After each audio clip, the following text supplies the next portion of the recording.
मजबूत इरादे, रहते हम सबसे आगे, आने वाला समय हमारा जुगनू है, हम इस दुनिया के रखते मजबूत इरादे, रहते हम सबसे। अनीमिया की रोकथाम के लिए कक्षा 6 से 12वीं तक के किशोर किशोरियां लें हर हफ्ते आयरन की एक नीली गोली, सभी स्कूलों और आंगनबाड़ी केंद्रों में निःशुल्क उपलब्ध।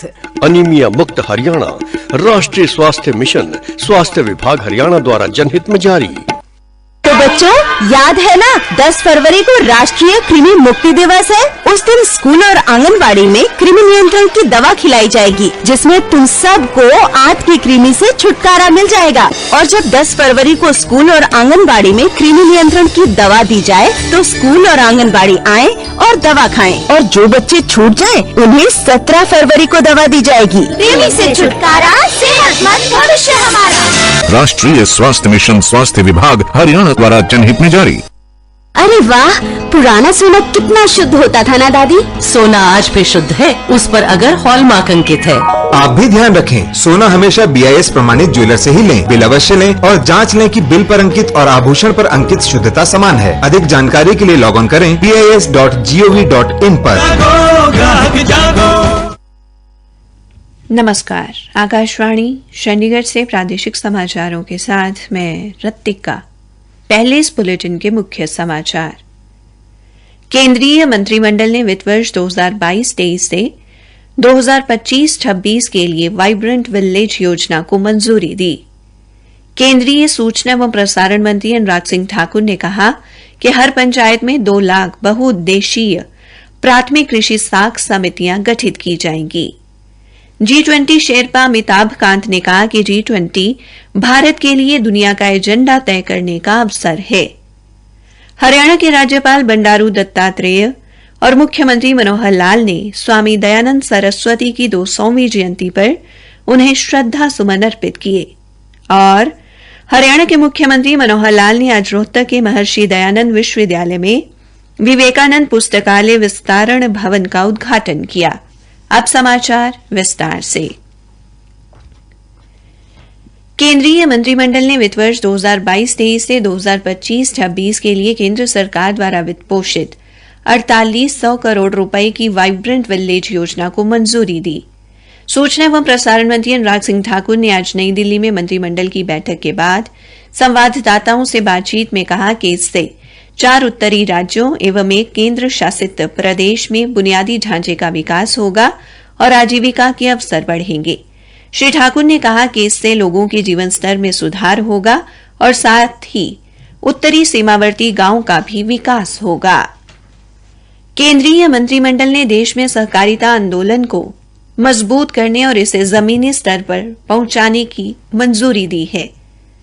आज नई दिल्ली में मंत्रिमंडल की बैठक के बाद सूचना एवं प्रसारण मंत्री अनुराग सिंह ठाकुर ने मीडिया से बातचीत में कहा कि हर पंचायत में 2 लाख बहुउद्देशीय प्राथमिक कृषि साख समितियों, व्यावहारिक डेयरी सहकारी समितियों और मत्स्य सहकारी समितियों का गठन किया जाएगा।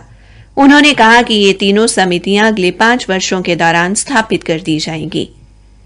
श्री ठाकुर ने कहा कि इससे आवश्यक बुनियादी ढांचे की स्थापना और आधुनिकीकरण में मदद मिलेगी। G20 शेरपा अमिताभ कांत ने कहा कि G20 भारत के लिए दुनिया का एजेंडा तय करने का अवसर है।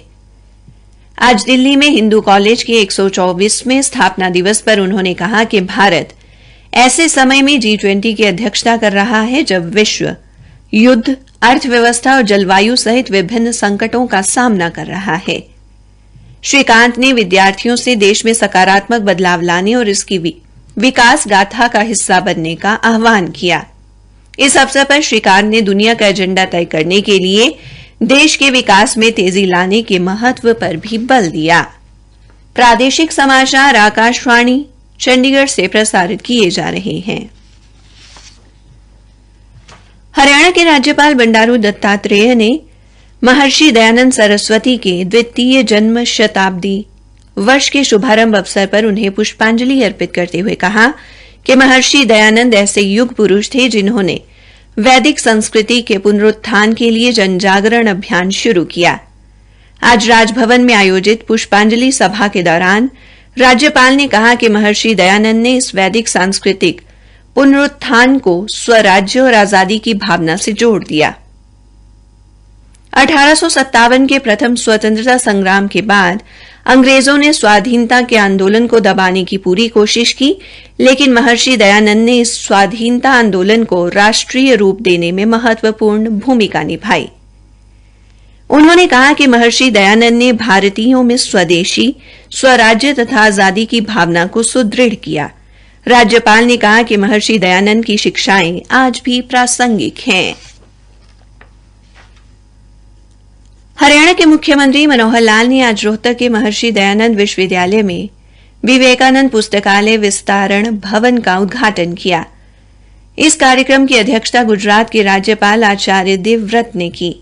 इस अवसर पर मुख्यमंत्री ने स्वामी दयानंद के नाम से वैदिक एवं यौगिक अध्ययन केंद्र तथा जन स्वास्थ्य विज्ञान संस्थान की आधारशिला भी रखी।